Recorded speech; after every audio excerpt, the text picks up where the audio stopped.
Buenos días a todas las personas que nos acompañan en esta conferencia.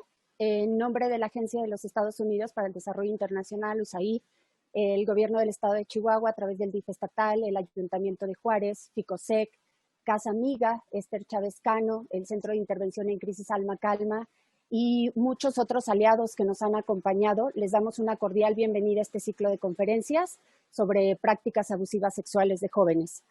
Este ciclo se enmarca en la estrategia de prevención y atención a la violencia sexual infantil, una iniciativa que busca contribuir a la reducción de la violencia sexual en contra de niños, niñas y adolescentes, y que a partir de una alianza multiactor entre gobierno, sociedad civil, academia, cooperación internacional, a lo largo de un año ha servido como guía para el desarrollo de proyectos de prevención y atención de este problema público. En el estado de Chihuahua y particularmente en los municipios de Juárez y de Chihuahua. A través de las 3 conferencias que conforman este ciclo, siendo esta la primera, buscamos promover discusiones teóricas, prácticas sobre el abordaje de la violencia sexual y jóvenes, las causas asociadas a este tipo de violencia, la vinculación con el sistema de justicia y conocer sobre los retos y buenas prácticas en la implementación de otras experiencias de modelos de intervención. Para iniciar con la conferencia, cedo la palabra a Eduardo Liendro, quien presentará a nuestro panelista de esta primera conferencia, y además fungirá como moderador durante la misma y nos compartirá también información sobre la dinámica. Adelante, Eduardo, y bienvenidos a todos y todas.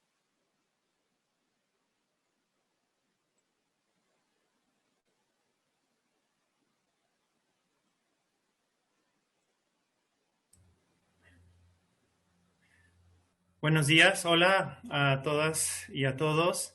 Bienvenidos a este ciclo de conferencias. Vamos a dar la bienvenida a nuestro panelista de la conferencia de hoy, que es Intervención con jóvenes que han ejercido prácticas abusivas sexuales, desarrollo y experiencias desde Chile. Y para ello tenemos a Francisco Romero Cabrera. Damos la bienvenida a Francisco y agradecemos mucho su disposición y generosidad para esta conferencia. Francisco es psicólogo clínico e infanto-juvenil. Tiene un magíster en psicología clínica de la Universidad de Valparaíso en Chile, un diplomado en terapia de juego y otro diplomado en desarrollo, apego y parentalidad. Se desempeña como docente de posgrado en la Universidad de Valparaíso y otras instituciones de Chile. Actualmente es supervisor clínico y asesor técnico de programas especializados en prácticas abusivas sexuales, maltrato grave, abuso sexual y explotación sexual en distintas organizaciones no gubernamentales de Chile. Ha realizado distintos cursos a nivel nacional e internacional sobre comportamiento sexual problemático de niños, niñas y adolescentes. Y es autor de la Guía de Conductas Sexuales Problemáticas y Prácticas Abusivas Sexuales, editados por la organización Paicaví y Aldeas SOS en el 2015, y de la Guía sobre Abuso Sexual entre Niños y Comportamiento Sexual Problemático, Sugerencias para la Comprensión, la Prevención y el Abordaje Diferenciados, también editada por la organización Paicaví y Aldeas SOS en el 2016, además de otros artículos que tiene sobre el tema. Damos la bienvenida a Francisco y queremos comentarles, antes de darle la palabra, que pueden hacer sus preguntas específicas a través del chat, que pueden habilitar en el botón que está abajo al centro de su pantalla. Y por motivos técnicos hemos desconectado los micrófonos y las pantallas para poder tener un buen desarrollo de la conferencia y poder escuchar y ver la presentación de Francisco. Entonces, pues desde la hermosa ciudad de Valparaíso, en Chile, damos la bienvenida a Francisco Romero Cabrera para iniciar esta plática de hoy. Gracias. Hola, muchas gracias, Eduardo. Sí, hola, bienvenidos a todos, a todas. Primero, agradecer la invitación, ¿sí?, para conversar y tal vez poner sobre la mesa este tema que en algunos lugares es desconocido y donde particularmente en Chile hemos podido ir desarrollando algunas estrategias y formas de comprensión y de abordaje que nos gustaría contarles un poco a todos ustedes. Sí, voy a compartir mi presentación.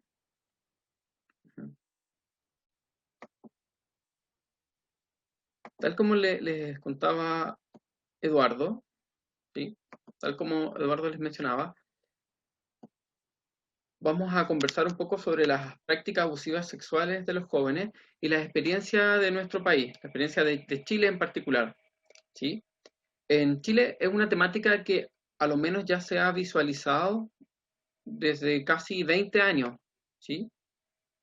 Y en esos 20 años como de visualización se han ido generando programas y estrategias para comprender y abordar este tema que siempre genera alarma, genera también confusión, y por lo mismo puede ser interesante que conversemos un poco sobre esta experiencia y tal vez la experiencia de ustedes y cómo se pueden nutrir mutuamente, ¿sí? Yo, bueno, en la actualidad trabajo como asesor, como supervisor clínico en los programas especializados en PAS, esa es la sigla PAS, P-A-S, que son programas que trabajan con niños, niñas y adolescentes que han ejercido abusos sexuales o prácticas abusivas sexuales. En la actualidad, desde los últimos 3 años, trabajo como supervisor y asesor de programas PAS en distintos lugares de mi país, pero antes de dedicarme a la asesoría y a la supervisión clínica, trabajé 10 años en la intervención directa, ¿sí? Trabajé 10 años en la intervención con los jóvenes que habían abusado sexualmente y con sus familias. Entonces, un poco lo que les voy a contar es como las experiencias y los aprendizajes que hemos desarrollado, ¿sí? Les presento estas situaciones solo para generar en ustedes estas primeras sensaciones y que me cuenten qué les pasa, por ejemplo, con estas 6 situaciones. Imaginemos, por ejemplo, la situación de un adolescente de 15 años, quien por las noches se mete en el cuarto de su hermana, una hermana de 8 años, para acostarse en la cama de la hermana y de su hermana y abusar de ella. Y esto ha pasado en varias oportunidades, ¿sí? Imaginemos otra situación, ¿sí?, de un joven de 16 años que junto a 2 compañeros de escuela, del colegio, durante un recreo, encierran a una compañera en la sala de clase y comienzan a abusar de ella. Pensemos en una tercera situación de un adolescente de 16 años que amenaza a una aquí decimos polola, pero exnovia, ¿sí?, de quien habían terminado la relación, ¿sí? Entonces él la amenaza que si no regresan, que si no vuelven a ser novios, él va a compartir fotos que ella le envió, fotos de ella desnuda, ¿sí? Entonces ocupa este chantaje, ¿sí? Pensemos en otra situación de una adolescente de 17 años que abusa sexualmente de una niña de 4, pero esta adolescente de 17 también fue víctima de abuso sexual. Pensemos en otra situación de un joven de 14 años que amenaza a su novia de terminar la relación si no tienen relaciones sexuales. Si ellos no tienen relaciones sexuales, él señala que se va a aburrir de ella y que va a terminar esa relación. Imaginemos una última situación de un joven de 15 años quien comparte cama con su mamá. Su madre tiene un alcoholismo, ¿sí?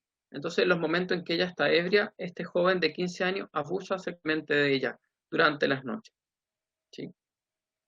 Son 6 situaciones distintas que tienen elementos en común y que tienen elementos diferenciadores, ¿cierto? Son 6 situaciones que nos generan emociones diferentes, ¿cierto? Asco, rechazo, enojo, ¿cierto? Tal vez en otros casos nos puede generar una actitud más comprensiva, ¿cierto? Pero son 6 situaciones que pueden generar en los profesionales, ¿cierto?, reacciones diferentes y que van a requerir también formas de abordaje distintas, ¿sí? Hablemos un poquito sobre esas formas de abordaje, ¿sí? Estas 6 situaciones que están acá, ¿sí? Son 6 situaciones de 6 adolescentes con quien a mí en particular me tocó trabajar y acompañar en procesos terapéuticos e interventivos, ¿sí? Y si bien cuando uno escucha solo el antecedente del abuso, ¿cierto? Lo que genera es alarma, rechazo. Estos cuadritos y estas historias tan abreviadas obviamente no representan todo lo que ha ocurrido ni todo lo que ellos han vivido. Esas 6 situaciones uno puede pensar que son aisladas, que son casos raros, pero en realidad lo que nos dicen las cifras es que son más comunes de lo que creemos, ¿sí? Imaginemos que en Estados Unidos, por ejemplo, se señala que los adolescentes serían responsables de casi un 50% de todos los abusos sexuales hacia niños, niñas u otros adolescentes. Y que incluso los jóvenes serían responsables de hasta un 20% de todas las violaciones, ¿sí? En otros países, por ejemplo de Europa, se estima que un tercio de todos los abusos sexuales que se cometen hacia niños, niñas, adolescentes, son cometidos por otro niño, niña o por un adolescente, ¿sí? Y en Chile, en particular en mi país, algunas cifras que tenemos nos permiten estimar que de todos los abusos sexuales, un 27% sería cometidos por niños, niñas o adolescentes, ¿sí? O sea, si miramos la cifra, de alguna forma, un tercio de todos los abusos tienen como autor a un niño o un joven, ¿sí? Obviamente, la forma de comprender esto y de intervenir es distinta, ¿cierto?, a cómo se comprende y se interviene con adultos, ¿sí? Otra cifra, antes de hablar un poquito de eso, es que en la mayoría de los casos, ¿cierto?, quienes cometen estos abusos sexuales son adolescentes varones, ¿sí? De hecho, la proporción es 9-1, es decir, por cada 9 jóvenes varones que abusan sexualmente, hay una adolescente mujer que puede llegar a abusar, ¿sí? La mayor parte de las veces las víctimas de estos abusos son personas conocidas, ¿sí?, de su misma edad o más frecuentemente de edad menor, ¿cierto? Y los abusos pueden involucrar desde tocamiento hasta penetración, ¿cierto? Todo lo que puede implicar las situaciones de agresión sexual. O sea, si miramos la cifra, estamos hablando de un fenómeno que tiene una magnitud relevante y que ocurre.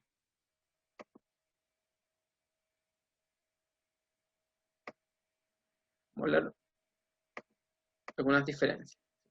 ¿Cómo este tema ha llegado a ser visibilizado? Y la verdad es que ha sido visibilizado desde distintos lugares. Y esto es importante porque dependiendo de cómo emergen estos temas, el tema de los jóvenes que abusan sexualmente, es también los primeros modelos con los cuales vamos a tratar de intervenir.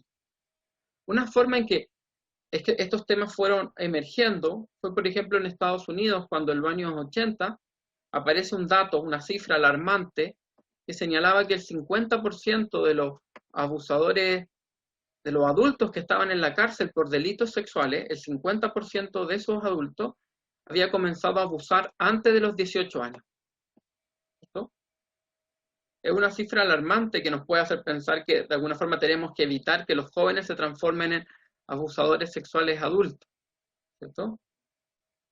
Pero desde esta cifra se comenzó a desarrollar en Estados Unidos una propuesta de intervención, que lamentablemente al principio, después se suavizó, pero al principio como era una propuesta que provenía de los trabajos con adultos, era tomar los modelos de adultos y aplicarlos al trabajo con adolescentes, ¿no? Pero en otras partes del mundo, por ejemplo en Europa principalmente, estos temas comenzaron a ser visibilizados desde el trabajo con las víctimas de los abusos sexuales o de las agresiones sexuales. Por ejemplo, se veía que en un tercio de los casos los abusos eran cometidos por niños o adolescentes, ¿cierto? O incluso al trabajar con las mismas víctimas de abuso sexual, se veía que entre un 10 a un 30% de las víctimas presentaba conductas sexuales dañinas, ¿sí? O sea, presentaba comportamientos erotizados, comportamientos sexuales problemáticos, y algunos de esos comportamientos incluso agresivos, ¿sí? Entonces, esta visualización del tema, a diferencia de Estados Unidos, se comenzó a visualizar principalmente desde el trabajo con niños, niñas, adolescentes, ¿cierto? Y vinculado también a historias de malos tratos.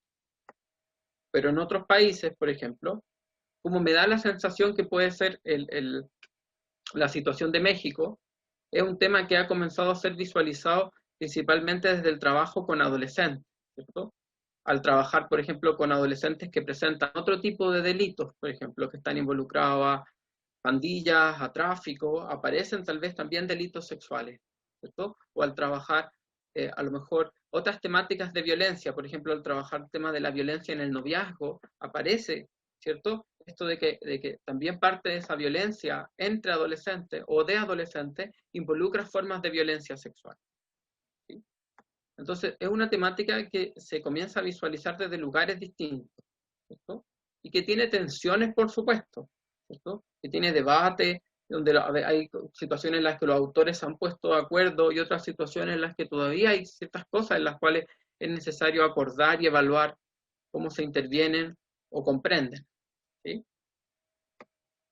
Cada punto de partida, un poco del tema, nos va a sesgar de algunas cosas, por supuesto, ¿sí? En Chile en particular, en mi país, ¿sí?, el tema comenzó a ser visualizado básicamente desde los programas que trabajaban con víctimas de maltrato y abuso sexual.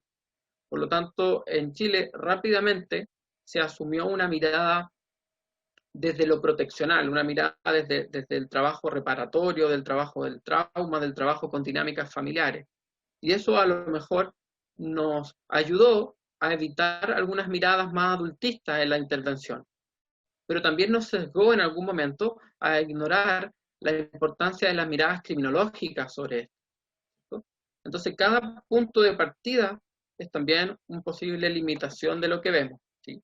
En general, y lo que vamos a ir revisando, lo que vamos a apostar a que estas distintas miradas pueden integrarse, ¿cierto? Entonces, tal vez hay algo sobre la experiencia con adultos que podemos integrar, hay algo sobre las experiencias con niños, niñas y adolescentes que han sido víctimas de malos tratos que podemos integrar.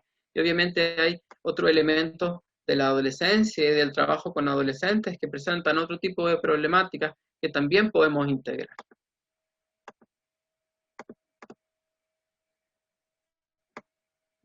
Dentro de las discusiones de los distintos modelos y de dónde surgen, unos puntos han tenido que ver, por ejemplo, con qué conceptos hablamos de este fenómeno, ¿cierto? En un momento se habla y uno va a encontrar en la literatura conceptos como agresor sexual adolescente, delincuente sexual juvenil, ¿sí?, jóvenes ofensores sexuales, ¿cierto? Esos conceptos son cuestionables, principalmente porque resultan estigmatizantes, ¿cierto? Al hablar de un adolescente agresor sexual, un ofensor sexual juvenil, lo que estamos pensando es que de alguna forma su acción, ¿cierto?, lo define, ¿cierto? Como que define completamente su identidad. Y por lo mismo ese tipo de conceptos, si bien aparecen en la literatura, se sugiere no ser ocupados, ¿sí? Otros términos que se pueden ocupar es el de hablar de adolescentes que cometen delitos sexuales, ¿cierto? Equiparando el concepto de delito sexual al de abuso sexual. Y la verdad es que no son conceptos que están relacionados, pero no son exactamente lo mismo, ¿cierto? Los delitos sexuales van a depender de lo que las leyes establecen como un delito, ¿cierto? Y nos podemos encontrar, por ejemplo, situaciones de abuso sexual que la ley no alcanza a comprender completamente como un delito, ¿cierto? Por ejemplo, de los casos que yo les presentaba, este adolescente que amenaza a su exnovia que si no regresan, si no vuelven en la relación, él va a compartir las fotos de ella desnuda, ¿sí? Y efectivamente lo hace. Cuando ella rechaza esto, él comparte estas fotos en el colegio de ambos, ¿cierto? Entonces, por ejemplo, acá uno puede pensar que hay un delito, podemos pensar que puede haber un delito de pornografía infantil, un delito tal vez de abuso sexual, pero no es tan claro, ¿cierto? Y muchas veces, y lamentablemente, lo que se configura como algo abusivo no queda un poco en una niebla, ¿sí? También nos puede pasar lo contrario, que encontramos situaciones que son definidas como delitos, pero que en realidad no lo son, por ejemplo. ¿Sí? Un ejemplo así como caricaturesco, pero real. Por ejemplo, en un país donde las relaciones homosexuales se entienden como un delito, ¿cierto? Y eso incluso implica castigar relaciones homosexuales entre dos adolescentes o entre dos adultos, ¿cierto? Ahí hay un delito, pero no para nosotros, ¿cierto? No es un tema abusivo, ¿cierto? Entonces, el concepto de delitos está un poco limitado por los criterios legales, ¿cierto? Otro concepto que se suele ocupar es de conductas de connotación sexual. Que un joven presenta conductas que son connotadas de una forma sexual, ¿cierto? Como que se le atribuye una posible connotación sexual. Y este concepto es muy amplio, ¿cierto?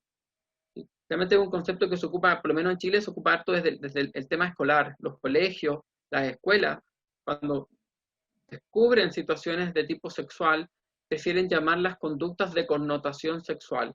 Es como una forma de no decir mucho, ¿cierto? O sea, yo no estoy diciendo que esto sea esperable, que esto sea abusivo, que esto sea problemático, solo dije que es una conducta que puede ser connotada como algo sexual, pero otro lo dirá, habrá algún experto, algún evaluador que aclarará finalmente qué es esto, ¿cierto? Entonces, como concepto es muy amplio, ¿sí?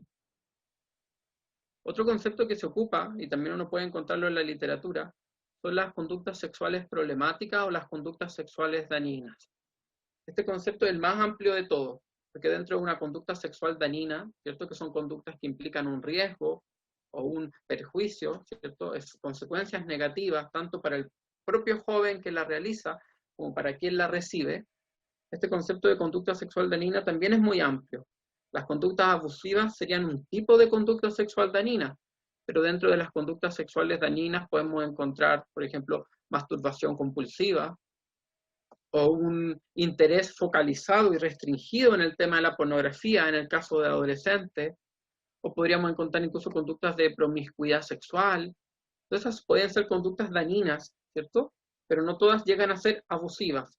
Entonces, el concepto de conducta sexual dañina o conducta sexual problemática es como el paraguas más amplio de todos.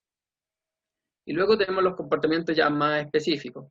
Comportamiento abusivo sexual, práctica abusiva sexual, ¿cierto? Que se refiere a que estamos hablando de una conducta que va a ser entendida como algo abusivo.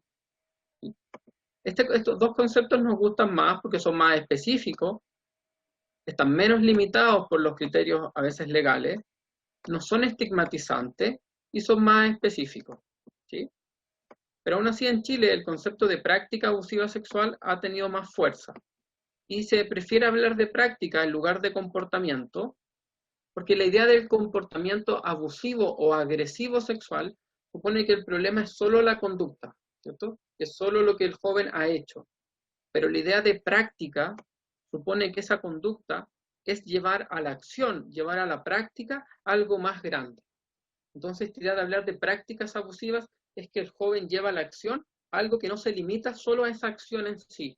Tiene que ver con una cultura, tiene que ver con dinámicas familiares, ¿cierto? Tiene que ver con creencias de género, etc. Entonces, ahí hay unas aclaraciones conceptuales. Pensemos en esta situación, por ejemplo. La alumna de un colegio, una estudiante, es descubierta en el patio del colegio, de la escuela, llorando. Es una joven de 14 años. Se le acerca una inspectora, una profesora, y le pregunta un poco qué le ha ocurrido. Y ella, después un poco de las preguntas y del acercamiento de esta profesora, ella le señala que unos compañeros la encerraron en la sala de clase, que no la dejaban salir, que cerraron la puerta, que uno de los jóvenes que estaba en ese momento se quedó en la puerta vigilando y los otros dos jóvenes comenzaron a tocarla. En ese momento ella se puso a llorar, llegó una amiga a buscarla, que se había dado cuenta que ella no había bajado al patio. Entonces cuando la amiga va a buscarla, ella estaba llorando, ellos la dejaron salir y ella escapó con su amiga, ¿sí? Sin embargo, estos tres jóvenes que están involucrados en esta situación, cuentan otra versión. Ellos dicen que esto en realidad la adolescente lo inventó, que es verdad que se quedaron en la sala, pero que el adolescente quería quedarse en la sala, que ellos no la obligaron, que de hecho ella ya se había dado besos con dos de ellos, de los tres jóvenes que estaban ahí, con uno de ellos y su otro amigo, con el chico que se quedó en la puerta no.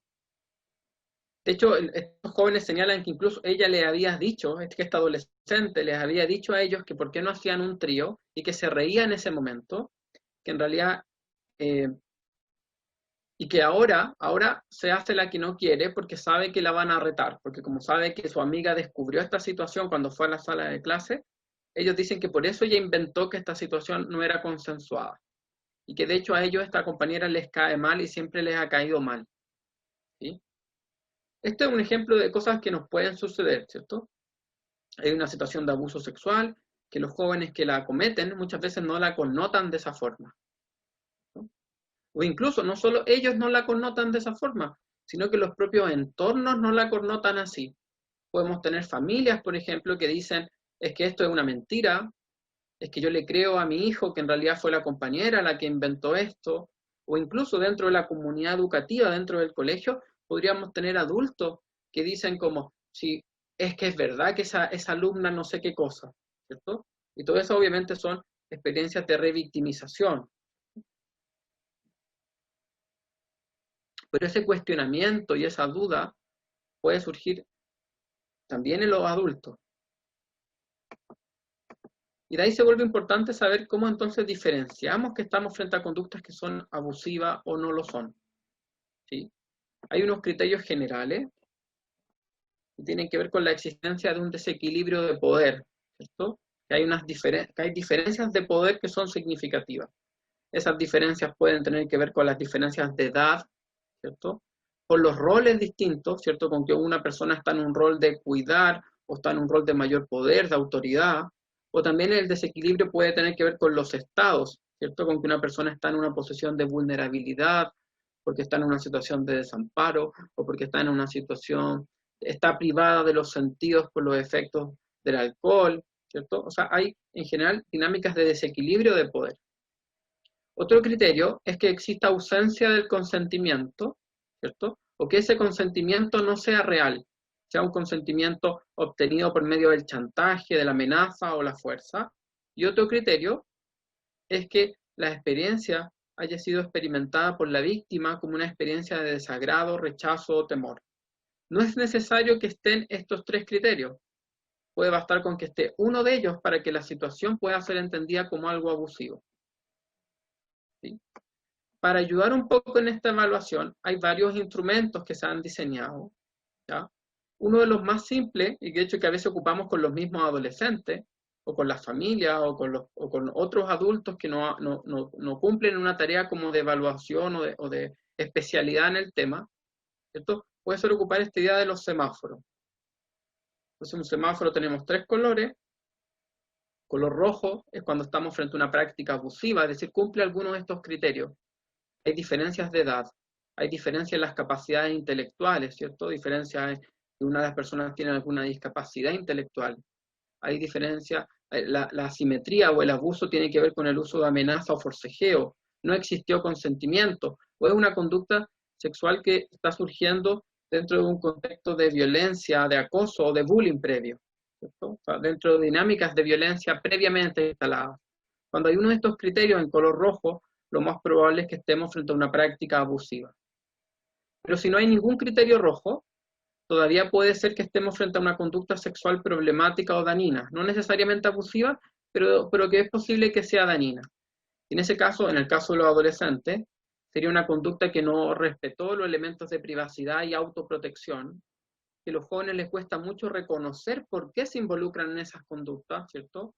Hay dificultad en el reconocimiento emocional, o parece más bien una conducta que tiene que ver con buscar aprobación del otro, o intercambiar algo, ¿cierto? O bien involucra a personas desconocidas, poco diferenciadas, hay poca selectividad en las personas involucradas.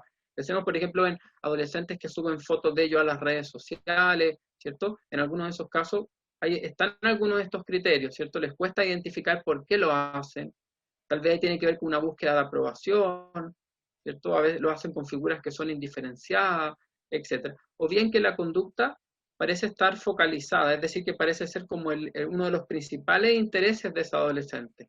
Decimos, por ejemplo, en jóvenes que están focalizados en el tema de la pornografía, ¿sí? Entonces, cuando una conducta no cumple criterios rojos, pero sí cumple a lo menos uno amarillo, pensamos que se trata de una conducta problemática. Si no cumple ninguno rojo, no cumple ninguno amarillo y cumple los criterios verdes, pensamos que se trata de una conducta más bien saludable, es decir, que implica planificación y protección, que se da entre jóvenes que se conocen, ¿cierto? Que hay un conocimiento sexual adecuado, que logran identificar las emociones y que incluso tienen disposición para hablarnos del tema con sus figuras de confianza, ¿sí? Esta es una versión muy simple del proceso de distinguir. Yo la quise compartir por su simpleza y porque la podemos ocupar tal vez en ámbitos no especializados.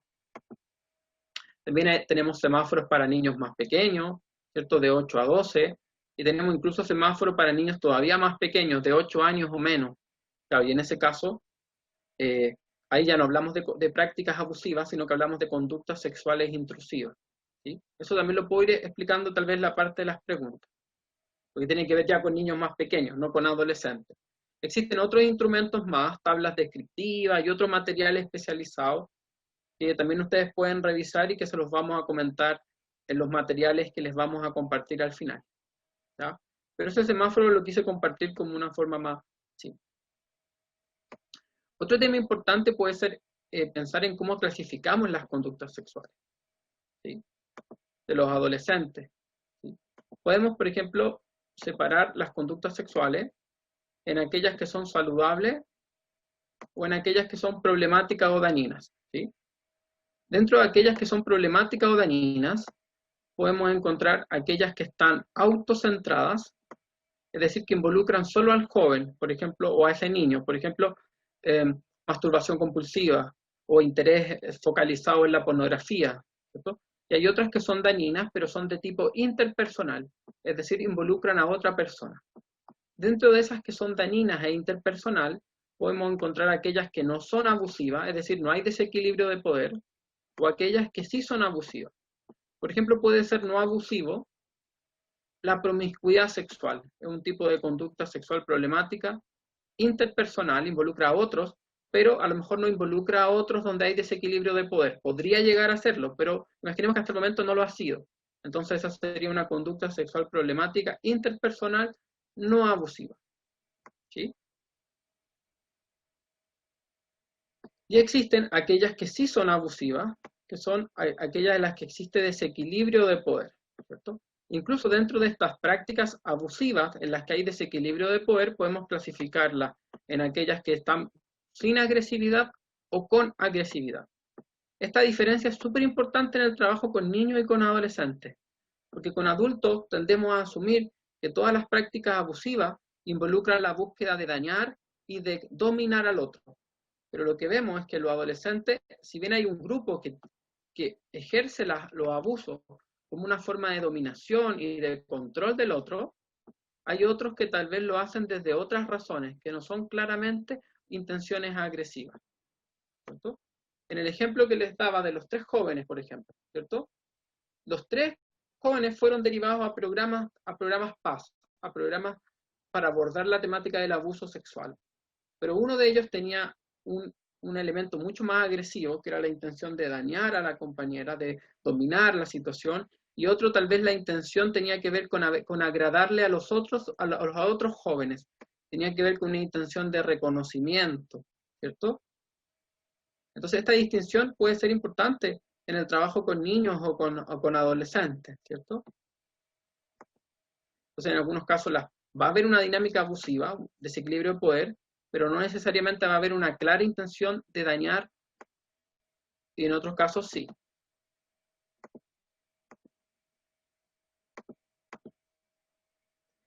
¿Cómo se ha entendido esto? La verdad es que se entiende de distintas formas y hay muchos modelos para explicarlo.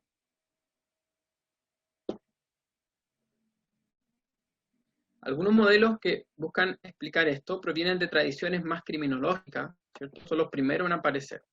Pensemos en el ejemplo que yo les daba, continuemos con el mismo ejemplo. Uno de los jóvenes, y que al parecer quien había ideado esto de encerrar a la compañera, es Luis, de 16 años. Luis, junto a dos compañeros de 14, encierran a una compañera en la sala de clase. Uno de ellos vigila la puerta y los otros jóvenes comienzan a levantarle su falda del uniforme y la tocan en sus partes privadas, insistiéndoles que les practique sexo oral. ¿Sí? Luis, además, este joven de 16, es descrito como un joven desafiante en clase, suele tener problemas con los profesores, suele molestar a las compañeras en la escuela, especialmente a sus compañeras, les pone apodos, las empuja, les lanza papeles, ¿cierto? Hasta ahí es la conducta de Luis. Pero tenemos que también tratar de conocer un poco el contexto de Luis. ¿Qué sabemos de Luis? Lo que sabemos es que Luis fue testigo de violencia intrafamiliar, él fue testigo de violencia machista ejercida por parte de su padre hacia su mamá, violencia física, verbal, económica, pero hace 3 años atrás, esta violencia de la cual Luis fue testigo es prácticamente desde su primera infancia hasta los 13 años. Pero hace 3 años atrás, ¿sí? Cuando Luis tenía 13, sus padres se separan, ¿ya? La mamá de Luis problematiza esta situación, comienza a buscar apoyo, comienza a trabajar, ¿ya?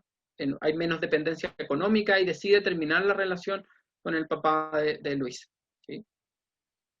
Sin embargo, Luis, el joven, entiende más bien que la razón por la cual sus papás se separan es por una infidelidad de la mamá, ¿cierto?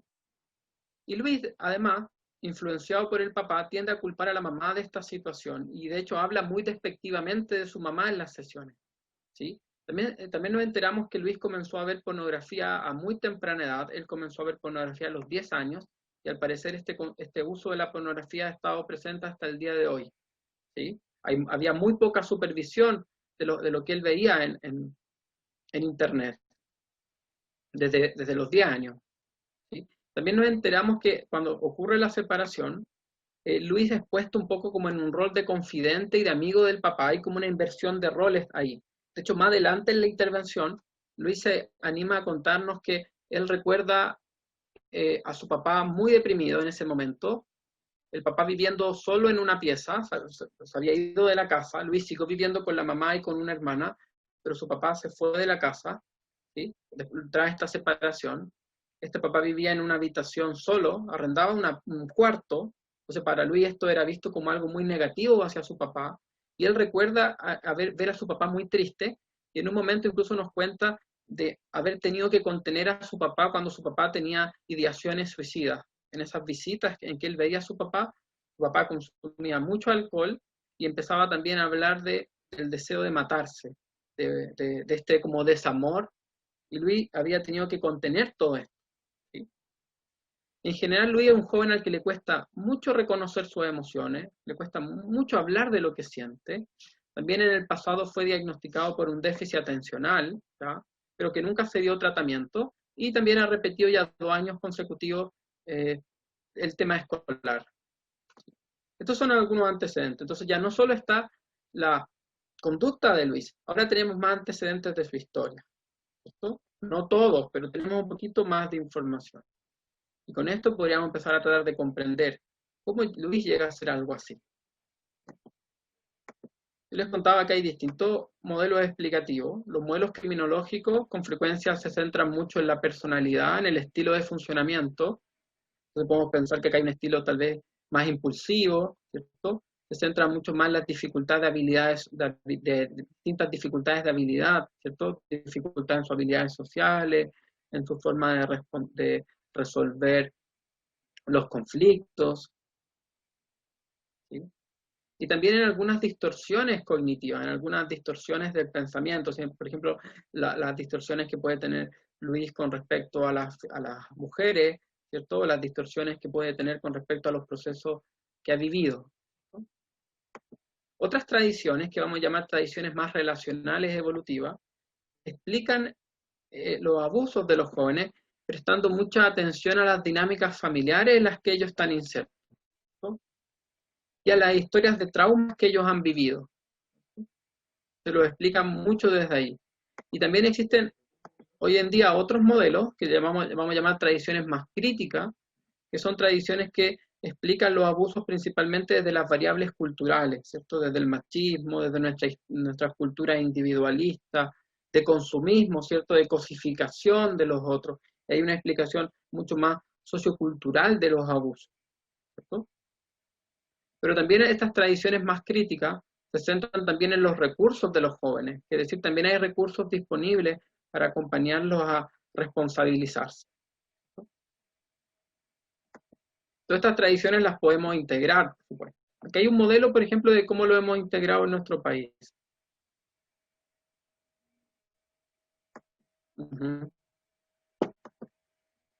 Hay historias de violencia transgeneracional en la familia, ¿sí? Que se suman además con temáticas de la cultura de la violencia. Estas historias transgeneracionales van a impactar en cómo las familias se organizan e interactúan, y van a impactar también en los padres, ¿cierto? Los cuidadores principales de los niños. En el grado de disponibilidad, ¿cierto? En los recursos que tienen estos adultos para conectarse con ellos, etc. ¿Sí? Estas dinámicas familiares y parentales van a afectar en el desarrollo a los jóvenes, ¿cierto? En cómo se desarrollan socioemocionalmente, las ideas que nos naturalizan, y a partir de la suma un poco de toda esta cascada, va a ocurrir una práctica abusiva sexual o la violencia sexual, ¿cierto? Y esta violencia sexual la podemos ir entendiendo como un intento de los jóvenes por acomodarse al contexto, como un intento de alguna forma de normalizar y tratar como de sobrellevar la situación, ¿cierto? Como de adaptarse a ella, o bien pueden ser intentos de compensar algo de lo que tal vez han carecido, a lo mejor, compensar la falta de reconocimiento, compensar a lo mejor la necesidad de sentirse poderoso, o buscar una sensación de justicia, etc. O sea, podríamos integrar varias de las perspectivas para entender la paz, o las prácticas abusivas sexuales, ¿sí? Como intento de los jóvenes por adaptarse al ambiente, o por intentos de buscar algo que no han recibido. ¿Sí? En nuestro país todas las situaciones de paz son judicializadas, ¿ya? De hecho, los programas paz, que son los programas especializados, en Chile en particular, son programas que están en el ámbito de la protección de los niños, ¿cierto? Al igual como en muchos lugares del mundo, hay un área de justicia juvenil, ¿cierto? Que se encarga de las sanciones, de los elementos de justicia, y hay un área de proteccional. Lo interesante es que en Chile, por ejemplo, el abordaje en paz se da desde los programas proteccionales. Se denuncian estas situaciones, ¿cierto? Los jóvenes muchas veces son sancionados en temáticas de justicia juvenil, pero simultáneamente pueden recibir apoyo de los programas proteccionales, ¿cierto? Se denuncian siempre estas situaciones, ¿cierto? Se denuncian incluso si los jóvenes tienen edades más bajas que las edades de discernimiento o las edades de responsabilidad penal, pero se denuncian porque siempre hay que tomar ya sea acciones proteccionales o acciones de responsabilización. En general, los jóvenes que abusan son un grupo bien heterogéneo, son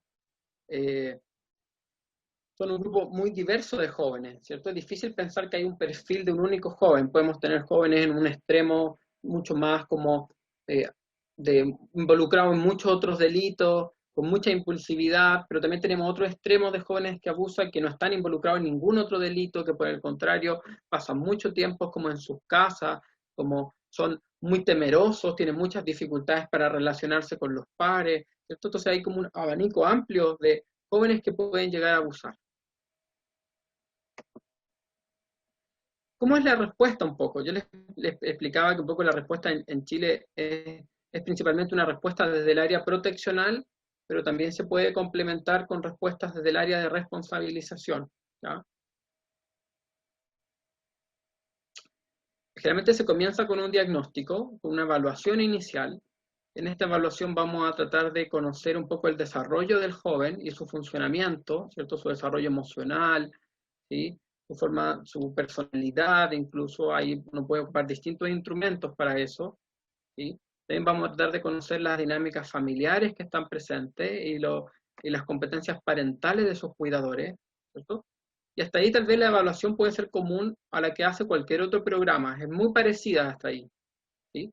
Y los elementos en que la evaluación se vuelve distinta, ¿cierto?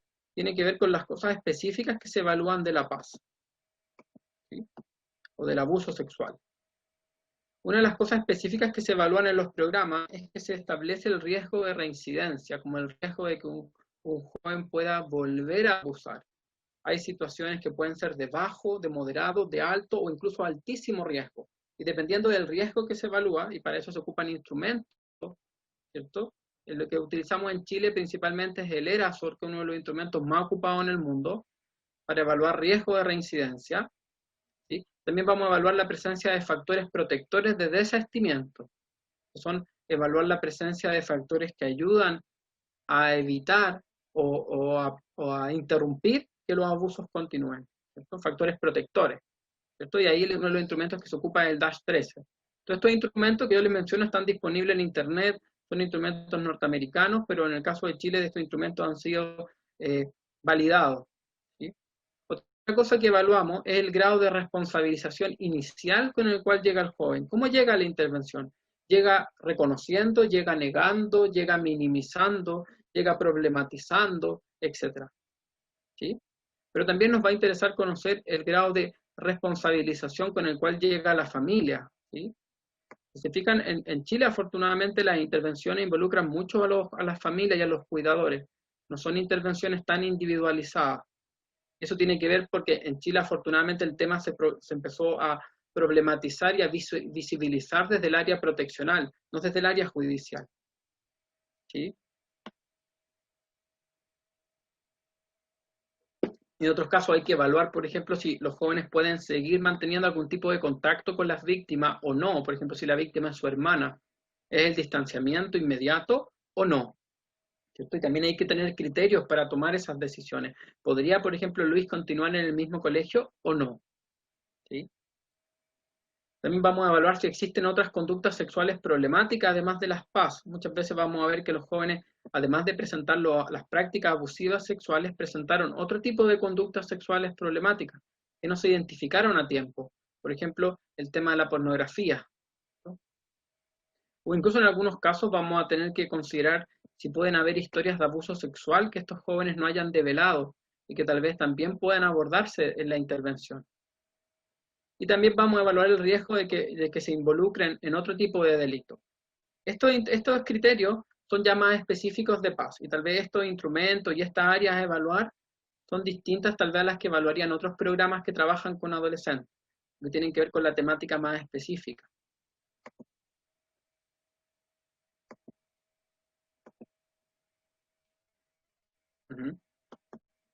Por ejemplo, así es como Luis se presenta la intervención. Aquí yo tengo como una especie de fragmento un poco de lo que se conversó.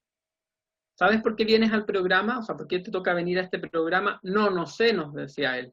¿Sí? Entonces ahí el profesional instala el tema. Yo entiendo que pasó algo con una compañera, una situación de tipo sexual. Entonces Luis nos dice, por lo que dijo ella, eso es mentira. Y el profesional dice, entiendo que fue una situación de abuso. En el informe se señala que junto a unos compañeros la encerraron en la sala y abusaron de ella.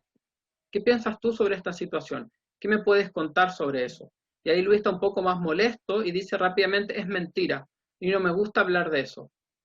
Entonces ahí el profesional se centra a hablar otras cosas con Luis primero, conocer un poco más de él, conocer un poco más de las cosas que le gustan, etc.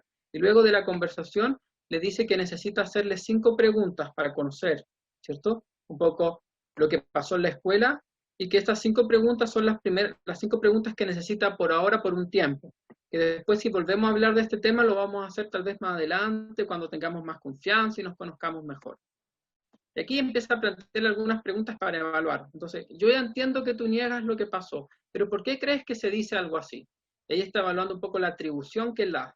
Entonces, fíjense, Luis, aquí ya tenía una idea distorsionada. Lo que pasaba es que esta compañera andaba detrás mío. Eso es como en Chile decir que yo le gustaba, pero yo no la pescaba en serio. Es decir, él se besaba con la compañera, pero en realidad nunca pensó para algo serio esa relación. Entonces la misma compañera quería hacer un trío con nosotros, y ella siempre estaba en la sala molestando, se sentaba en nuestras piernas, hacía ruidos y cosas así. Pero como llegó una amiga y la vio, entonces ella inventó eso. Entonces acá ya hay una idea un poco distorsionada, un poco de la situación por parte de Luis, ¿cierto? Y aunque haya sido así, de todas maneras, hay una visión distorsionada un poco del consentimiento. ¿Sí? Segundo, ¿cuál es tu opinión de que existan personas que toquen a otras a la fuerza? Y acá también aparecen algunas ideas distorsionadas. ¿Qué está mal? Porque no quieren eso, yo ya lo sé, pero igual hay mujeres que inventan esas cosas para hacer quedar mal a otros. ¿Sí? Ella lo inventó porque no la pescábamos. Se vuelve a tener una imagen un poco distorsionada en términos de género y en términos también de la violencia sexual. Después evaluamos quiénes cree él que lo está pasando mal con esta situación. Y ahí él nos responde que cree que solo él lo está pasando mal. Que su mamá no le cree, su mamá piensa que él sí lo hizo y que el papá lo apoya. El papá acá creía que él no lo había hecho. Entonces teníamos dos cuidadores con actitudes muy distintas. Una mamá muy culpabilizadora y un papá como apoyándolo, pero apoyándolo desde la negación. ¿Sí? Y se centra más que nada en las consecuencias que esto tuvo para él. A mí me echaron del colegio. Ella está bien, incluso hasta se ríe de esta situación. ¿No? Y las otras preguntas tienen que ver con explorar un poco lo que él necesita para sentirse mejor o para superar esto, ¿cierto? Y después se le pregunta un poco qué actitud tiene hacia la intervención, qué opina de tener que venir a este programa, que es obligatorio, etc. A partir un poco de eso estamos evaluando su responsabilización inicial. Eso también se evalúa con pauta, hay una propuesta de entrevista, está todo bastante más sistematizado. Y yo he tenido la suerte también de poder sistematizar esto. Entonces, por ejemplo, en el caso de Luis, yo podría pensar que hay un reconocimiento parcial en el que él reconoce una interacción sexual, pero no reconoce el carácter abusivo. Que la atribución es externa, que él responsabiliza a la de la denuncia a un intento de la compañera por vengarse o un intento de la compañera por inventar algo, ya que ellos no le prestaban atención. El grado de problematización es muy bajo. Él problematiza solo las consecuencias que esto trajo para él, no para la víctima ni para su familia. Y la disposición a la intervención, al final no le alcanzó a leer eso, pero era más bien como una actitud de aceptación y de resignación, ¿cierto? Y creencias que restringen su responsabilidad claramente. Él justificaba la paz a partir de interacciones sexuales previas, lo que habla de un consentimiento distorsionado, y también tiene sesgo asociado a temáticas de género, ¿cierto? Esto es como parte del diagnóstico. En el diagnóstico nosotros somos capaces de evaluar un poco en qué nivel de responsabilidad llega el joven, porque lo que queremos hacer es invitarlo a responsabilizarse, ¿cierto? A comprender la situación. Y eso, por supuesto, es un desafío, ¿cierto? Pero también vamos a evaluar el grado de responsabilización con el cual llega su familia, ¿cierto? Yo les contaba que aquí tenemos un instrumento para evaluar eso, pero me lo voy a saltar un poco, pero tiene que ver con evaluar cómo llegan los papás o los cuidadores a la intervención. ¿Y cómo va a ser la intervención? Esto es súper importante, porque una cosa es, ya, reconocemos que se trató de un abuso sexual, evaluamos el estado inicial y tal vez tenemos una explicación de por qué ocurrió. Luego vendrá la pregunta, bueno, ¿y cómo será la intervención? Eso va a depender de los modelos de justicia que tengamos en nuestros países, de justicia adolescente. Esta ventana, tal vez algunos de ustedes la conocen, tiene que ver con la ventana de justicia o con los modelos de disciplina, y se ordena en base a dos variables. El grado de control que se espera tener de la situación, los límites que se van a instalar, y por otro lado, el grado de apoyo que se les va a brindar. Si yo tengo un alto grado de control, pero un bajo grado de apoyo, mi modelo de justicia entra dentro de lo punitivo. Es decir, a estos jóvenes hay que cortar, hay que castrarlo, hay que controlarlo, hay que tener un registro, etcétera, etcétera. Esos son modelos de justicia punitiva. Mucho control, pero poco apoyo. Después tenemos los modelos que no tienen ni control ni apoyo. Realmente son modelos que dicen, bueno, estas son cosas de jóvenes, tampoco hay que exagerar tanto. Y ese estilo de disciplina o de justicia está en lo negligente. No se apoya al joven, pero tampoco se van a tomar acciones para limitar la conducta. Simplemente son cosas de jóvenes. Y luego tenemos modelos que son de alto apoyo, pero poco control, ¿cierto? Esos modelos en que tal vez la lógica sería, pucha, pobrecito Luis, ¿cierto? Él necesita que lo ayudemos a reparar su historia de vulneración, toda esa violencia que él vio. Entonces es como que entramos en una lógica más permisiva. No, él no se va a responsabilizar, él va al programa a reparar su historia de trauma o de maltrato. Y tenemos un punto intermedio en el que logramos tanto la disciplina, la responsabilización, Pero al mismo tiempo eso se va a dar con apoyo. Y eso le vamos a llamar justicia restaurativa. Y a mí me gusta mucho más un concepto actual que se llama justicia terapéutica, que supone que va a existir justicia, es decir, van a haber consecuencias y procesos de responsabilización, pero esa justicia va a ser con apoyo, no va a ser solo, ¿sí? Va a ser con apoyo de profesionales, va a ser con apoyo de la familia, etc. ¿Cierto? Y además la justicia va a ser sensible a las historias de los jóvenes, por eso es lo terapéutico, va a ser sensible a su desarrollo, va a ser sensible a la violencia que ellos también han vivido. De alguna forma la invitación es a pensar en modelos que estén en esta línea.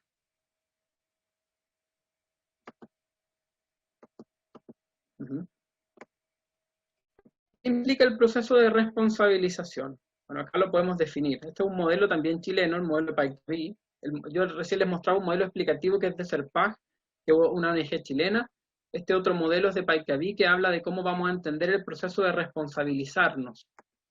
¿Cierto? Porque con frecuencia decimos, o bueno, ojalá digamos eso, porque hay gente que dice, hay que castigarlo. No, hay que invitarlo a responsabilizarse. ¿Y qué es responsabilizarse? Responsabilizarse involucra primero una responsabilización retrospectiva, es decir, mirar el pasado. Vamos a invitar al joven a mirar sus acciones, a pensar en las consecuencias que eso trajo, a pensar en tal vez por qué llegó a hacer algo así. Pero también la responsabilización es prospectiva, está centrada también en el futuro, que vamos a pensar en ese caso también en invitarlo a comprometerse con el futuro, a comprometerlo con hacer cambios en su vida, ¿cierto?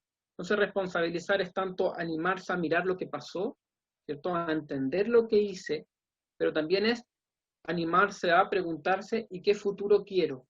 ¿Cierto? ¿Cómo quiero continuar ahora? ¿A qué me voy a comprometer?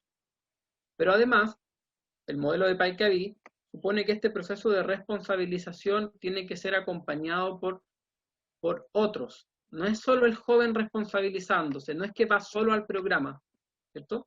Sino que también hay que involucrar a su entorno, a su familia, ¿cierto? Y también supone la corresponsabilización, supone también preguntarnos cómo nosotros como cultura, ¿cierto? Muchas veces facilitamos que la violencia sexual ocurra, ¿cierto? De qué forma, por ejemplo, el no detectar a tiempo las necesidades de los jóvenes, de qué forma a lo mejor no apoyar en la inclusión escolar, ¿cierto? Tal vez no detectar las vulneraciones, ¿cierto? Como promover, ¿cierto? Prácticas machistas en nuestras culturas también facilita esto. Entonces, esta idea de la corresponsabilización supone que entonces no es el joven solamente quien se va a responsabilizar, sino que también tiene que ser el entorno, por ejemplo, el colegio. ¿Qué pasó en el colegio, cierto? ¿Qué no hizo el colegio en ese momento? ¿Qué falló en la supervisión? ¿Cierto? ¿Y qué pasó a nivel familiar también? ¿Y qué pasó a nivel comunitario? Entonces esto de responsabilizarse en el caso de los jóvenes es entendido como un proceso más colectivo. Luego viene la intervención. ¿Y qué vamos a trabajar en la intervención? Estos son algunos objetivos que se buscan en la intervención. ¿Sí? Vamos a buscar, por un lado, primer objetivo, así fundamental, interrumpir, por supuesto, interrumpir las PAS, que no vuelvan a ocurrir. También vamos a invitar a los jóvenes a elaborar estas experiencias, es decir, a entenderlas, a reflexionarlas. Pero junto con esto vamos a tratar de desarrollar recursos en ellos, ¿cierto? Habilidades que les permitan enfrentar este desafío. Porque es muy desafiante responsabilizarse. Esto puede ser incluso doloroso, el darse cuenta de lo que han hecho. Entonces también hay una etapa que involucra desarrollar recursos en ello. Desarrollar recursos también a nivel familiar, ¿cierto?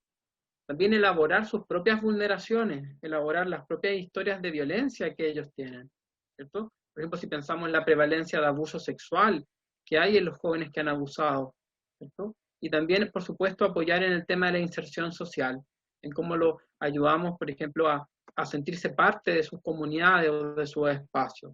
Hay mucha exclusión con los jóvenes que ejercen abuso sexual. Hay una exclusión previa, ¿cierto?, de no verlos, pero también hay una exclusión posterior al abuso, que es como estigmatizarlos, ¿cierto?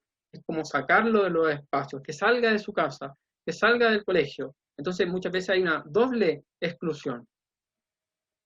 Entonces, estos van a ser un poco las áreas de apoyo que vamos a trabajar. Dentro de estas áreas de apoyo, yo me voy a centrar un poco en hablarles de la interrupción y de la elaboración, entendiendo que las otras 4 áreas pueden ser comunes a otros programas. Si algunos de ustedes trabaja con niños, niñas, adolescentes, probablemente en sus intervenciones invierte energía en desarrollar habilidades en los jóvenes, en su familia, elaborar vulneraciones o malos tratos que han vivido, involucrarlos más en sus comunidades. Pero estos 2 objetivos que están acá encerraditos en rojo son objetivos que son más específicos. Primero, la interrupción. ¿Qué es la interrupción? Hay varias formas de lograr esto, pero supone en primer lugar crear algo que se llama planes de seguridad. Es un concepto del Reino Unido, que en Chile también lo tomamos y nos pareció importante. Un plan de seguridad es un conjunto de medidas que van a ayudar a que los abusos no vuelvan a ocurrir. Esto supone discutir cosas como qué grado de contacto puede tener el autor con la víctima, qué grado de supervisión va a necesitar. Habría que cambiar cosas sobre las reglas o las normas de esta casa o de la familia. Habría que cambiar cosas sobre los espacios físicos, ¿cierto? Habrá que fijar consecuencias, a quiénes vamos a involucrar. Todo esto es parte de crear un plan de seguridad. Entonces, por ejemplo, si es un abuso, uno de los ejemplos que les mostraba al principio, un abuso de un joven hacia su hermana de 8 años. Ahí hay que conversar esto, ¿cierto? ¿Qué pasa con el distanciamiento? ¿Tiene que salir este joven del domicilio, de la casa? ¿O necesita que los adultos lo estén supervisando constantemente? ¿Hay recursos los adultos para eso? ¿Y cómo lo involucramos? ¿Cómo motivamos a los adultos a supervisar? ¿Habrá que cambiar reglas, por ejemplo? A lo mejor acá en la familia hay temáticas que no se han abordado, que tienen que ver con los límites, tal vez, ¿no? Por ejemplo, a este joven uno dice, este joven de 15 años que se mete al cuarto de su hermana de 8 a abusar de ella, por ejemplo, en esa familia se había instalado la idea de que el hermano mayor la tenía que bañar, y eso había empezado a hacer algo desde muy chicos, que la hermana pequeña, cuando se iba a bañar, el hermano mayor la bañaba. Y esa dinámica puede ser confusa para los jóvenes. Entonces ahí hay cambios que hacer a nivel familiar. Esto también supone revisar temas de las rutinas, los horarios, a lo mejor reordenar los dormitorios, qué tan cerca están, etc. A ese conjunto de medidas, que también hay pautas de cómo se desarrollan, ¿cierto? De cómo se piensan, de cómo se presentan también, se le llama un plan de seguridad. Construido el plan de seguridad, vamos a comenzar a trabajar con los jóvenes, ¿cierto? Yo me voy a centrar en contarles principalmente de los procesos de responsabilización, ¿sí? Aunque hacemos más cosas que solo esto. Por ejemplo, hay que trabajar con ellos muchas veces los estigmas que están asociados a los abusos, ¿cierto? Este estigma de soy un violador, soy un agresor, ¿cierto? Que es un estigma que por una parte no nos ayuda porque contamina la identidad del joven. Son estigmas que muchas veces a ellos los deprimen y los desmotivan, ¿cierto? Entonces es importante acompañar en estos procesos como de diferenciación. ¿Sí? Por ejemplo, ahí le podemos invitar a hacer dibujo, ¿cierto? Estas son algunas técnicas, pero pueden ser muchas otras, de cómo creen ellos que los demás los vieron después de lo que hicieron, que creen que a lo mejor otras personas pueden haber pensado de ellos. Y a veces estos estigmas al mismo tiempo que se dibujan se pueden ir conversando. Por ejemplo, cuéntame. Por ejemplo, acá hay un estigma de un adolescente que sentía que después de lo que él hizo, de abusar de un vecino, la gente lo veía como un loco. Y dibujó el loco. ¿Cómo era para él un loco? Y empezamos a conversar un poco de este personaje, el loco. ¿Qué hace? ¿Quién es? ¿Qué le gusta hacer? ¿Quiénes están con él? Y después hay más preguntas, después se las hacemos sobre él mismo, ¿ya? Y tú, Jorge, por ejemplo, ¿qué te gusta hacer a ti? ¿Quiénes son las personas que a ti te apoyan? ¿Y qué le gusta hacer al loco? ¿Cierto? ¿Qué es lo que tú sueñas para tu futuro? ¿Y qué es lo que el loco a lo mejor sueña para su futuro? Comenzamos a hacer preguntas que buscan la diferenciación del estigma, ¿cierto? Y muchas veces le invitamos a hablar sobre eso, lo diferentes que son ellos a estas ideas, ¿cierto? También a veces ellos pueden elegir qué quieren hacer con estos dibujos. Muchas veces bromean y dicen que quieren romperlo. Y es una invitación también a hacerlo, ¿cierto? También hay que conversar con ellos mucho de sus temas positivos, no solo hablar sobre los abusos, hablar también de las personas que son importantes para ellos, sobre sus sueños y metas, sobre sus pasatiempos, o sea, dar una oportunidad de presentarnos también sus facetas positivas, ¿cierto? También es súper importante explorar con las familias lo que ellos necesitan ver en su hijo, ¿cierto? ¿Qué tendrían que ver en su hijo para a lo mejor volver a confiar en él? O para sentir que su hijo se responsabiliza, por ejemplo. Eso tiene que ver con mostrarles que primero ellos tienen cosas muy positivas, que ellos son muy distintos a los estigmas que se crearon sobre ellos, y por otra parte que sus familias están dispuestos a volver a confiar en ellos en la medida en que ellos muestren ciertos cambios. ¿Sí? También los invitamos a crear un poco el orden de la intervención. Son procesos de responsabilización, son procesos en los que vamos a tener que hablar de algunos temas. O sea, en algún momento tendremos que hablar de por qué crees que lo hiciste, en otro momento tendremos que hablar de las consecuencias que esto trajo, en otro momento tendremos que hablar de qué te ayudaría a no volverlo a hacer, ¿cierto? En otro momento tendremos que hablar de cómo se sintió la otra persona, ¿cierto? Y todas esas conversaciones hay que tenerlas, son parte de responsabilizarse. Pero vamos a tratar de planteárselas, pero por ejemplo darle la oportunidad de que ellos mismos puedan elegir el orden en el que quieren hablar estos temas. ¿Sí? Por ejemplo, ahí lo que yo hacía era presentarle en un post-it, en estos papelitos que se pegan, post-it, distintos temas que vamos a tener que conversar, sobre el machismo, sobre qué es el abuso, sobre cómo se sintió la otra persona, empatía, pero ellos me pueden decir en qué orden quisieran que empezáramos a trabajar esto, qué temas primeros, qué temas después. ¿Sí? Y si bien yo no les puedo decir que hay cosas que no vamos a hablar, porque aparte de la responsabilización es reflexionar sobre lo que hiciste, sí les puedo dar la oportunidad de elegir en qué momento lo van a querer hablar, si más adelante de la intervención o más al principio. ¿Sí?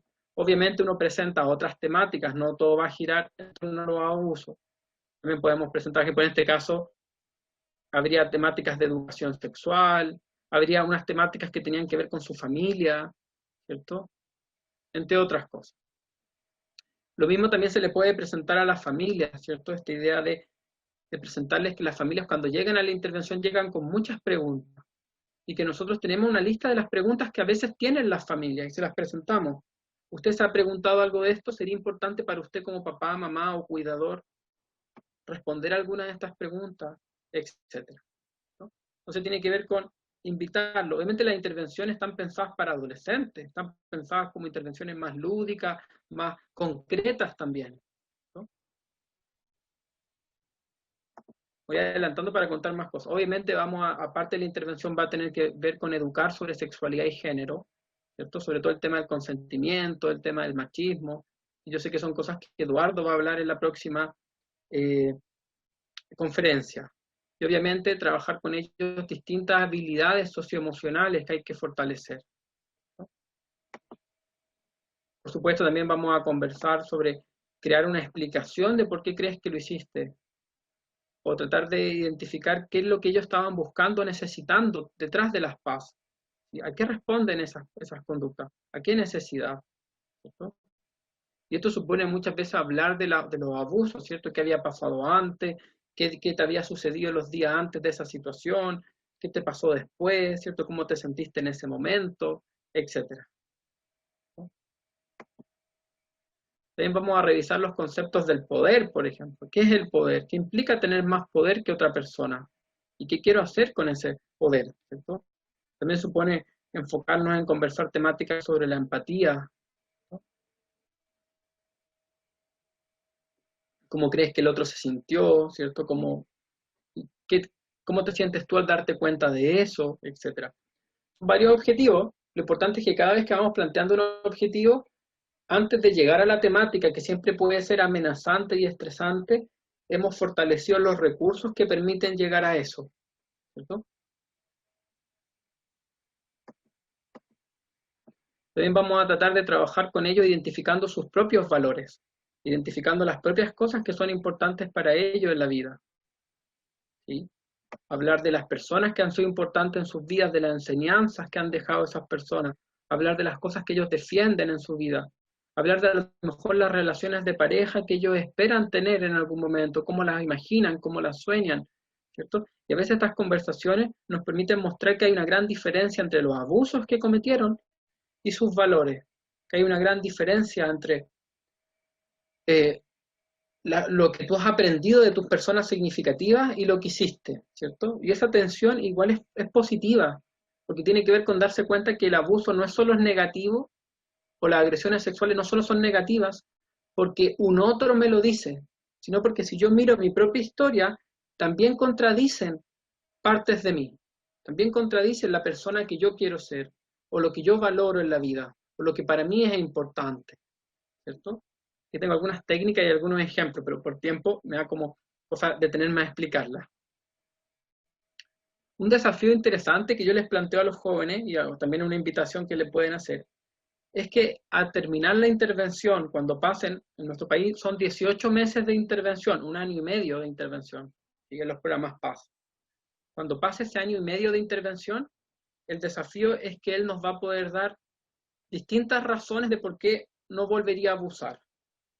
Pero la cantidad de razones que nos dé tiene que ser una por cada año de edad que él tenga en ese momento. Entonces, si él egresa del programa con 16 años, tiene que darnos 16 razones por las cuales no lo volvería a hacer, ¿cierto? Si egresa con 17, 17 razones, ¿cierto? Entonces es una invitación a que durante la intervención vamos a encontrar esas razones, ¿cierto? Esos motivos que tienen que ver con lo que aprendí, que tienen que ver con lo que me di cuenta, que tienen que ver con las cosas que son importantes para mí, etc. Entonces hay un proceso que, yo se los presento así muy brevemente, pero es un proceso que mezcla lo educativo con algunos elementos también terapéuticos, ¿cierto? De conversar sobre ti, sobre tu historia, sobre tu vida, ¿cierto? Sobre tu identidad, ¿cierto? Fomentar temas de empatía o mentalización, etc. Y a medida que estos logros van ocurriendo, nosotros los vamos a ir sintetizando y celebrando, por supuesto, ¿cierto? Entonces, a medida que ellos se van responsabilizando, es una oportunidad para invitarlos a escribir cartas, por ejemplo, a otros jóvenes que recién comienzan el proceso. ¿Qué les dirían, cierto? También es una oportunidad muchas veces para que sus familias le reconozcan su progreso y su avance, ¿cierto? En el fondo, todos estos logros se van a ir consolidando, ¿cierto? A medida que los documentamos, los fortalecemos, ¿sí? Y los celebramos, por supuesto. Hay distintos materiales más terapéuticos que uno podría ocupar. Nosotros hemos tenido la suerte de diseñar distintos materiales un poco más terapéuticos ya para la parte de la elaboración, ¿sí? Por ejemplo, acá es uno para que puede servir. Se le presentan distintas frases, son 2 hojas, este es solo un pedacito. Y él puede ir marcando cuál de las 2 frases es la que más piensa, por ejemplo. Por ejemplo, por una parte, pienso que lo que hice sí fue algo grave y no debía hacerlo. O lo que hice no fue algo tan grave o es algo normal. ¿Qué piensas? ¿Más así? ¿Casi siempre así? ¿Ambas por igual?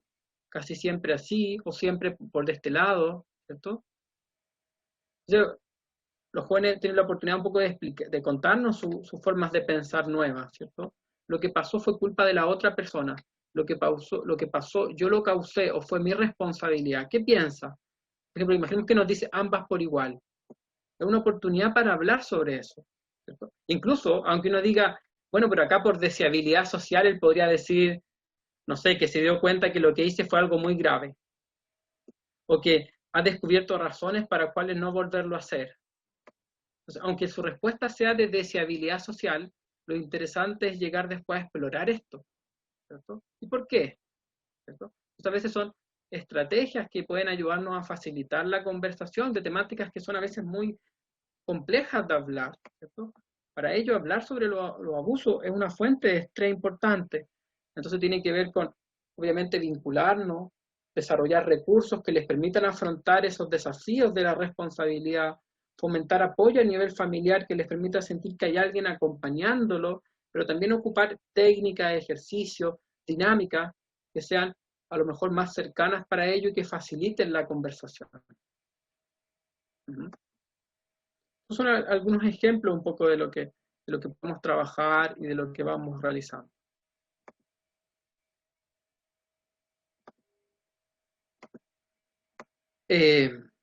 ¿Cuáles son los resultados de los programas?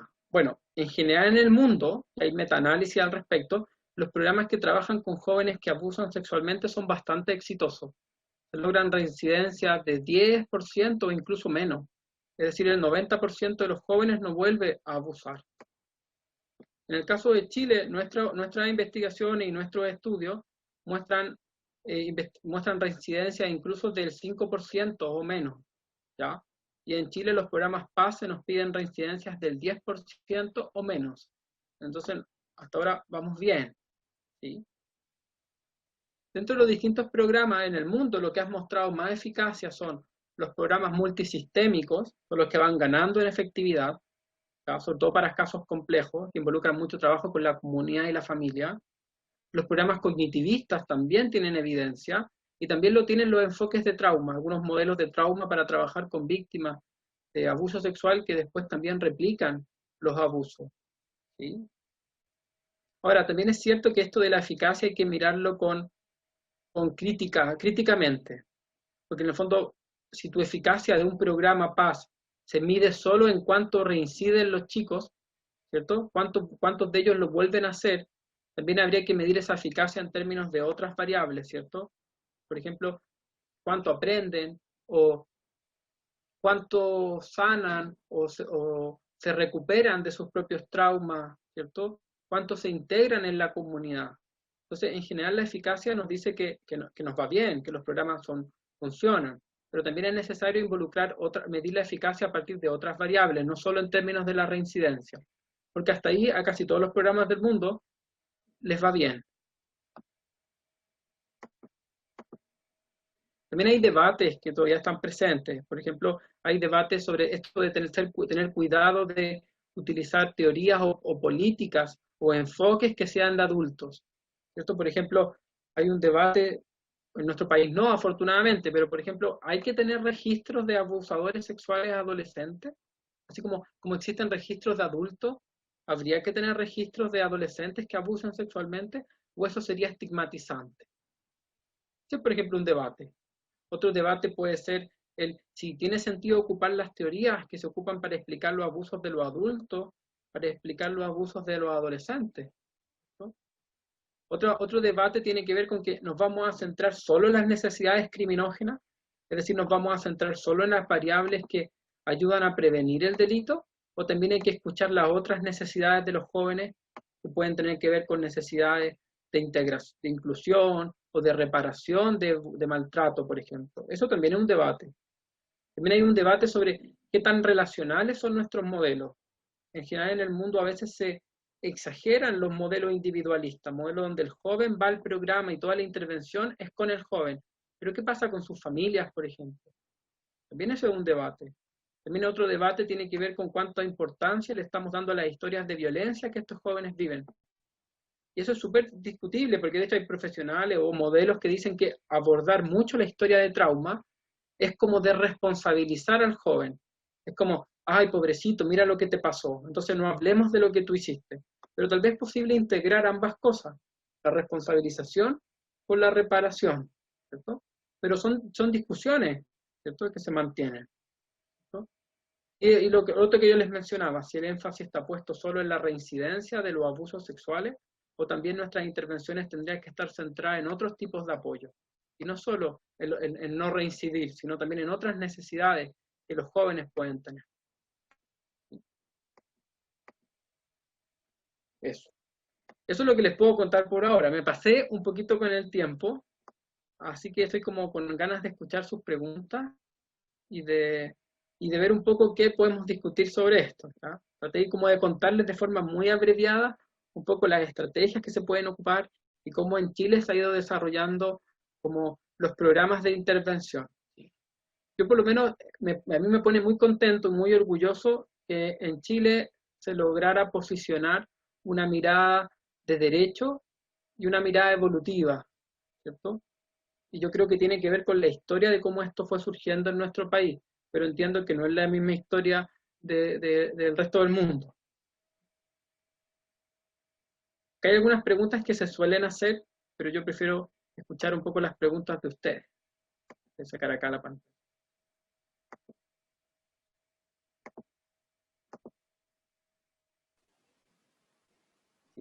Eduardo, no sé si me escucha.